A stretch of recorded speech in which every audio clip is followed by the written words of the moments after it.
daar sê julle, ons gaan vandag, dink my na van Starens toe. Ons gaan saam met Divan van Breda uit en ons gaan kyk of ons 'n paar haie kan vang. Jonathan en Jessica en Michael het nog nooit 'n groot haai in die see gevang. So kom ons kyk of ons vir hulle iets kan kry. Kom saam.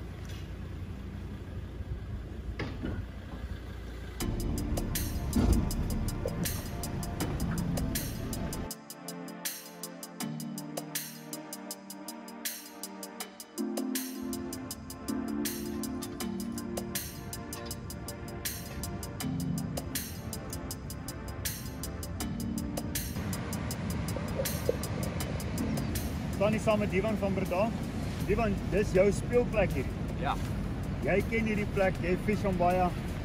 Wat gaan ons hier doen vandag? Ons gaan vandag teiken wat meeste mense wat my mark is, van oorsee af, almal van Frans af, Amerika, reg oor die land in Afrika, almal kom soek bronsies. Ja, daai ding trek lyn van jou katolla soos absoluut niks. Wat maak 'n bronsie spesiaal? Jy's dit. So hy trek daai lyn af, hy hou jy gaan huil. Jou rug gaan pyn en die bronsies hier is baie sterk. Ons het 'n groot drop-off so 'n kilometer in hierso so die water. Die massa water wat oorkom is baie. So die strome hierso is baie sterk. So hy gaan lê die stroom. Hulle moet 'n groot pectoral vind en as hy net so lê, nee wat dan. Kan jy reg. Wat is die kans dat ons iets anders erop tel terwyl jy vir die bronsies vang? Dit hang af van die watertemperatuur. As die water effens warm is, dan gaan ons net klein haaietjies, dalk 'n diamantrog, stingrays, daai tipe goeders vang. As dit effens koeler is, kan ons kyk na die twee banke, een aan die regterkant, een aan die linkerkant vir 'n live bait drop, dalk vir 'n cobby of so ietsie of 'n krappie gooi vir 'n steenie. Maar all in all, nie regtig veel anders. Groot pylsterte of iets in daai lyn hier? Minder as wat in Jeffries. In Jeffries gewoonlik teiken ons die pylsterte, maar hier is.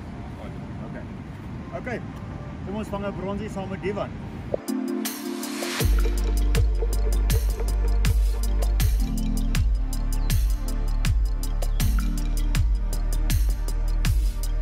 Ek vis altyd babelus hoeke. Eagle claw, verkieslik BKK's en ek maak altyd babelus. Kan nie drougvis vang of enige haaivis vang eintlik doen met 'n hoek wat nog 'n baba aan het.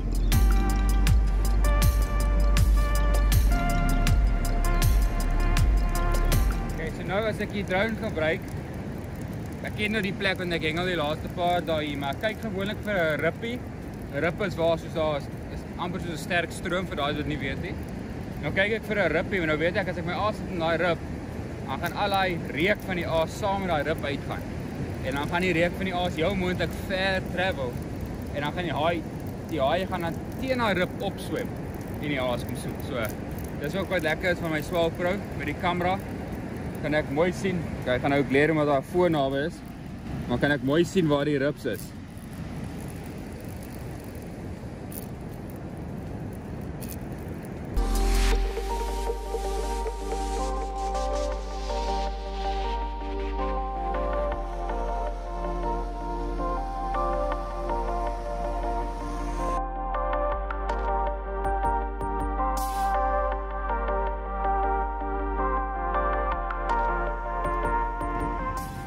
Hy lyk hy is nou 'n bietjie uitgeëet, maar dis 'n solid vis. Dit was nie 'n klein greitjie nie, 'n klein greitjie byt oor in die helfte.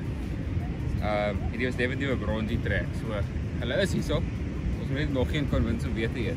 So ons gaan nou 'n live bait try. Hier is ons live mullet. My go-to aas, een van my favorite aase. Enigiets in die see eet hom.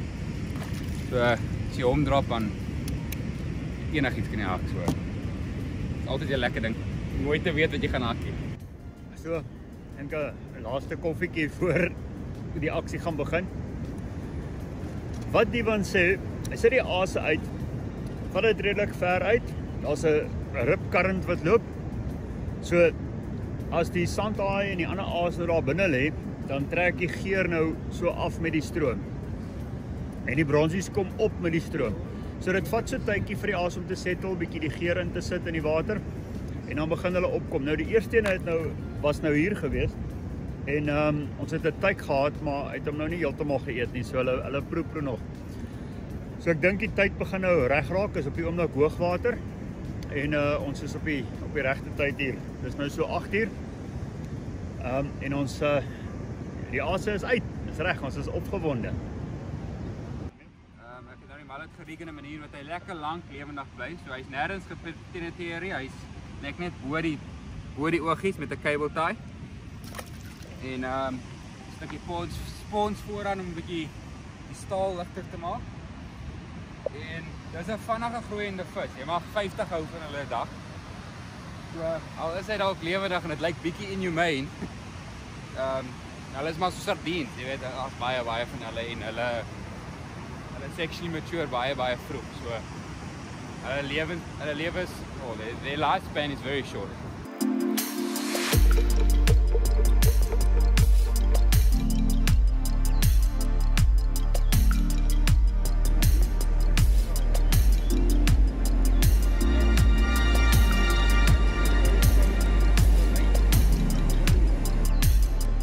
Die eerste ordentlike bronsie pick-up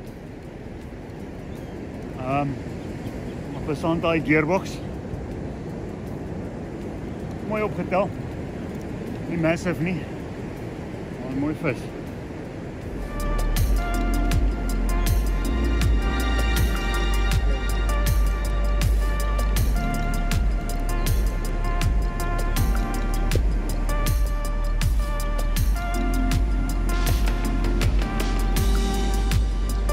Had hy nou agtergekom, hy's gehak.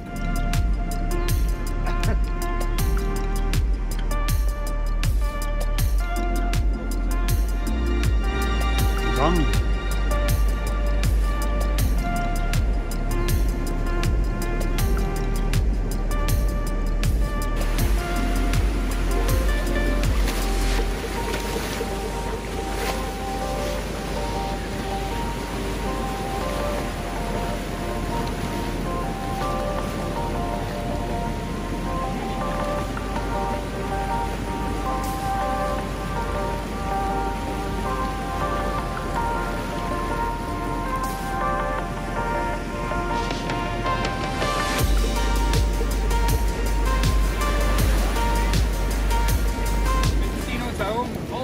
By die water, dan kom jy altyd nou en dan kom maar 'n watertjie of 'n golf oor hom. Sodra daar nie water is nie, spring uit op die pectoral fins en ons gaan daai hoek uitkry.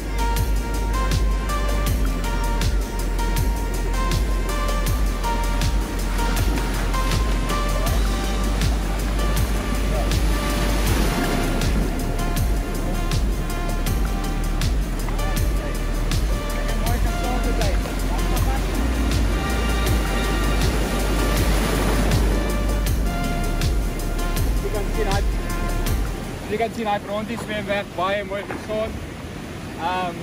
Weer is die sirkelhoek, die groot tackle, die feitjie lankie. Ons hou hom heeltyd by die water en dit is 'n quick release. Well done. Well done. Okay, minder as 'n uur so 50 minute gespeel. Lekker sterk, want dit is 'n mannetjie. Mannetjies kook hy harde. Dit is lekker. Ek bly deurgaan. Nou die een wat agter die kamera staan is Jessica. So die volgende ene wat gaan is hare. Skryf hier.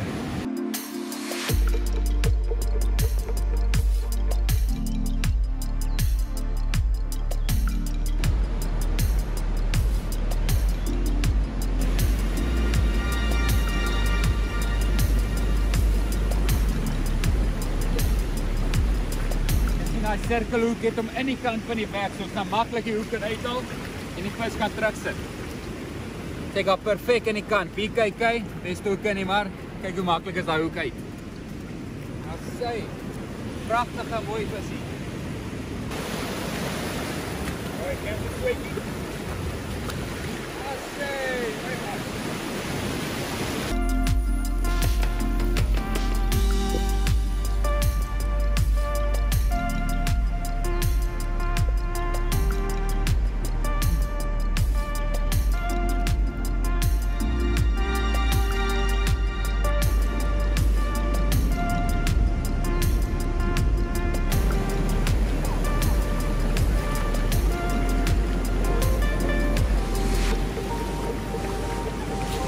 Verskil is hierdie. Vir bronsie het hy nie dit nie. bietjie vader in kleur ook die grey. Bronze is obviously bietjie meer brons, maar die maklikste way om te tel is hierdie riffeltjie, bronze het niks 'n riffel.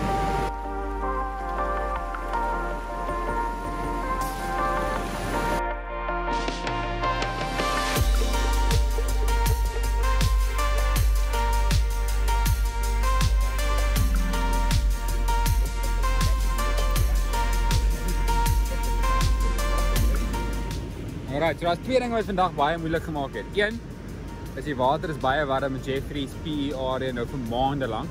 Van die warmste waterrekorde in meer as 10 jaar die jaar. So dit het baie van die spesies wat ons gewoonweg vang in 'n ideaal of typical day, het dit uit die equation uitgehaal. Sorry, ek neem bietjie my taal hier. Dis een ding.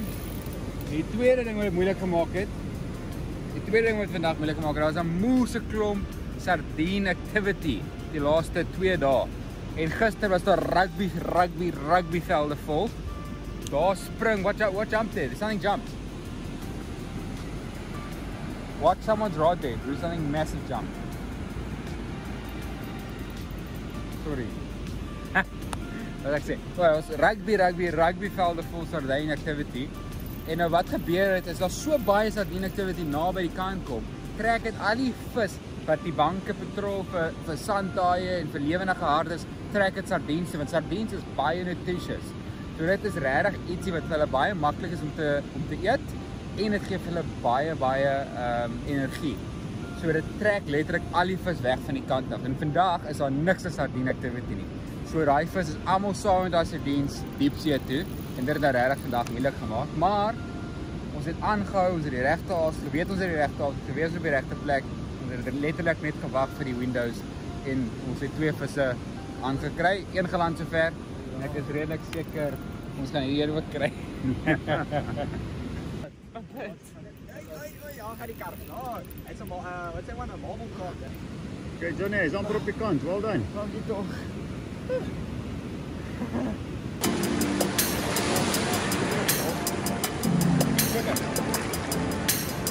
Ja, weet dit. Ja. Mooi dit. Beautiful. So dit is vandag by Kabeljous. Kondisies is weer ongelukkig nie te great nie. Maar ons gaan 'n plan maak. Dis 'n suidwind wat nou waai. Eendag van mense weet van visvang met af hierdie kus is 'n giftige wind. Maar hy gaan bedaar later vanmiddag en die water is op pad om in te kom. So daar is ook 'n paar positiewe. So vis vir 'n groot reentjie. Ek verwag dalk 'n diamantrog of 2. En as ons lucky is, ek dalk Werner sy swart baby van. Kom ons check. Okay, so ek hardloop net gou deur 'n strop wat ek so baie gebruik. Ek gebruik so 2.5 meter staal. Dis die sweet spot. Ek gebruik gewoonlik 'n 12-0 BKK Monster Circle. En obviously maak ek die hoeke heeltemal babeless. Vir daai mense wat nie weet nie, hoe om die hoek te connect met die staal, gebruik ek 'n snel knoop. Druk hom van die voorkant van die hoek af na die agterkant toe. Af met die shank.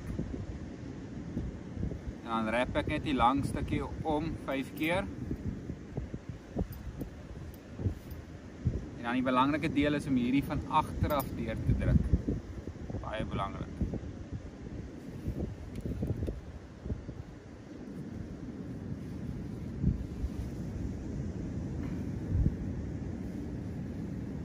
Here we go.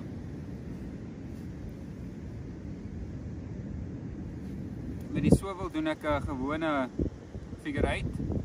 So ek het 'n redelike lang tag end en ek grab hom oor die staal en my vinger. So die lekker ding is jy wil hê jou vinger moet so half die staal in plek hou.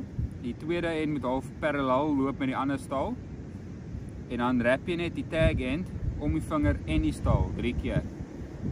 2, 3. Nou haal jy hom van jou vinger af. Weer eens van agter af.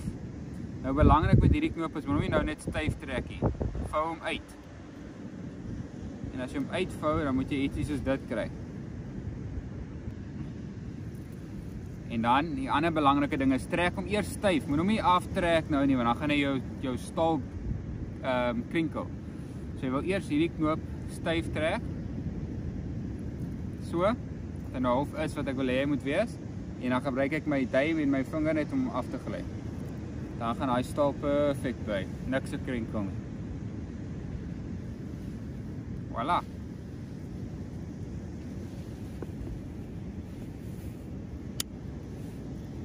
There is your finish knot. Nou gooi jy net hierdie stuk weg. And there we go. Kom, trek hom.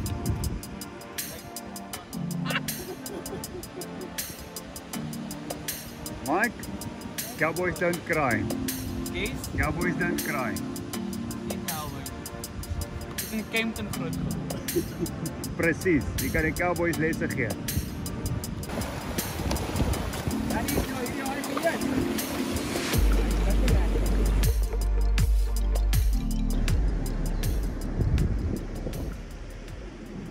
Wel, daar sê, die son is besig om te sak. Dit was 'n baie lekker, kan ek maar sê, interessante 2 dae saam met Divan. As daar nou iets is wat ek geleer het in hierdie 2 dae, is as jy nie die area ken nie en is moeilike omstandighede. Wel, as jy nie die area ken nie, dan is dit moeilik om by 'n plek te kom hengel. As jy 'n ervare gids het soos Divan, is dit makliker. Maar nog steeds, ons is in uiterste moeilike kondisies gewees hierdie afgelope 2 dae. En tog het Divan dit maak werk, want hy het goeie kennis. Net. Maar ons staan nou hier so, daar's nog 3 stokke in en enigiets kan nog gebeur, maar vir alle praktiese doeleindes ek dink is op die einde van die 2 dae. So Divan, baie dankie vir jou en dankie dat jy lekker saam met Styweline gekuier het. Dit was vir my lekker om julle te hê. Die kondisies is regtig taaf, maar Nou sê my Divan, as die kondisies is nou vandag, nou môre begin die nationals hierso. Dan gaan die ouens vis. Jy kan nie die weer kies nie, jy kan nie die kondisie kies nie, jy kan nie die watertemperatuur kies nie. Nou, wat doen jy anders in sulke kondisies waar dit moeilik gaan? Watter uiterste toe gaan jy? praat jy nou van 'n gidse perspektief of 'n kompeterende perspektief? Want ek kan jou 2 antwoorde gee. Ja, maar uit 'n gidse perspektief is dit ook kompeterend, want onthou, Of course. ja, jou kliënt kom boek weke of maande voor die tyd. Hy het nie die luxury om te sê, "Wow, die weer lyk mooi, kom ons gaan vis nie." So vir jou uit beide 'n kompeterende en 'n gids perspektief is dit moeilik as die omgewing as die kondisies change. So wat doen jy dan? Die belangrikste ding is om as jy nou kompeterend is ook, is om jouself selfvertroue. So jy moet weet, okay, ek ken die plek, ek was al hier, ek verwag hierdie 4 spesies om te byt. Ons water is nou baie warm, jy het gesit met 'n suidewind en 'n laag lugdruk. So ek weet die 3 visse wat dalk sou eet in hierdie situasie is 'n diamantrog, dalk 'n reggie, jy weet daai tipe visse. So ek probeer juist daai visse vang. Ten minste vang met byt. Dis dieselfde as enige kompetisie. So jy default, as ek so kan sê, amper terug na jou mees gemaklikste kondisies toe. Dit wat jy verseker weet werk. Yes. Want as min dinge werk of as dit moeilik is, dan is dit wat jy weet die beste werk altyd jou go-to. Ja. Back to basics. Maar soos ek gesê het met hierdie stok, ek sit altyd soos 'n bargain stok uit. Hou hom weg van die ander stokke. Fokus met twee rotate hier die hele tyd en jy probeer maar teiken wat jy dink gaan byt en dan sit jy altyd 'n stok aan die een kant wat ek like doen. Wat ek weet, okay, jy weet, as daar dalk 'n prize visie verbykom, dan is ek gekeer en ek's reg vir hom ook. Dis soos 'n lotto stok. Ja, dis 'n lotto stok, ja. So as hy gaan, dan weet ons dis 'n groot vis, Yes. want dis 'n groot stuk asem. Ja, Jy weet, dis soos 'n solid. solid stuk vleis en dis wat nou uit is hier. So Divan, as die ouens as jy kan raad gee met betrekking tot mense wat graag saam met jou wil kom hengel, wat is die beste tyd? Wanneer gebeur wat in Jeffreys? En vir die waarheid sê, laaste 2 dae seker top 10 van my toughste dae ooit. Dood ernstig.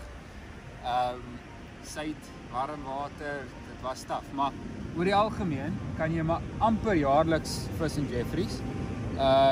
Ek sal sê die slegste maand, die moeilikste maand is seker September. Jy weet, June, July, August, September is taaf.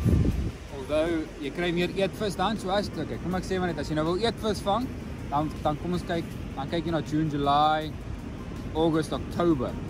As jy nou wil haie vang, enigiets van einde Oktober tot einde April, Mei. Okay, so ons was nou reg op die haai tyd, maar met die warm water wat nou in is dit nou 'n bietjie moeilik. Maar nog steeds, ons het ook vandag het ons 'n mooi diamantrog gevang. Nie massive nie, maar redelik groot. Die hoofdag gevis hoor. Ja, dis waar ons het eers 1 uur begin. En ons het 'n mooi smoothhound gevang. Wat ook 'n mooi vis. Ons gaan nou 'n reggie vang. En ons gaan nou 'n reggie vang. As ons nou 'n by vang, dan staan ons hier tot vanaand 10 uur. Ja. Maar die baie dankie, dit was lekker om saam met jou te kuier. Ja, nee, ek het dit waardeer, baie dankie. Ek moet net sê ook, dit is altyd belangrik om as jy kom is ook om jou tyd te geniet en jy gaan jou tyd meer geniet as jy kalm is en rustig is en jy is hier vir 2, 3, 4 dae en jy sien ook ander goedes in Jeffrey. So ons spandeer tyd in die dorp ook. Dis lekker hierso. Ja, ek moet sê dit was nou baie lekker geweest saam met Ivan. Gister het ons lekker worsies gebraai op die strand. Vandag hy sit so mooi skerm op. Ons het lekker gesit en koffie gedrink en so dis eintlik lekker ontspanne. En jy kuier en jy leer en die mense kom by jou hier verby en almal ken vir Ivan. So jy leer baie mense ken hier. So dis nie net 'n sterk hengel ekspedisie nie, dis 'n lekker kuierdag. Dankie. Nou ja, as ons nie iets groots vang binne die volgende uur tot die son weg is nie, dan is dit die einde. En dankie dat julle dan saam met ons gekuier het. Ons sien vir julle weer. Cheers.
March 30th, 1981. Outside a Washington hotel, John Hinckley Jr. shoots President Ronald Reagan and 3 others. Presidential aide Lynn Nofziger. The president has been shot once in the left chest. The bullet entered from his left side. The shooting seriously injures Reagan early in his presidency and permanently disables his White House press secretary, James Brady. 1867. Secretary of State William Seward reaches a deal with Russia to buy the territory of Alaska. At the time, critics ridiculed the $7.2 million purchase as Seward's folly. 1986. You're a grand old flag, you're a high-flying flag, and forever in peace may you wave. Actor James Cagney, known for his movie tough guy roles, dies at his farm in upstate New York at age 86. Cagney won an Oscar for playing Broadway legend George M. Cohan in Yankee Doodle Dandy. And 1945, British rock musician Eric Clapton is born in Surrey, England. Today in history, March 30th, Ross Simpson, The Associated Press.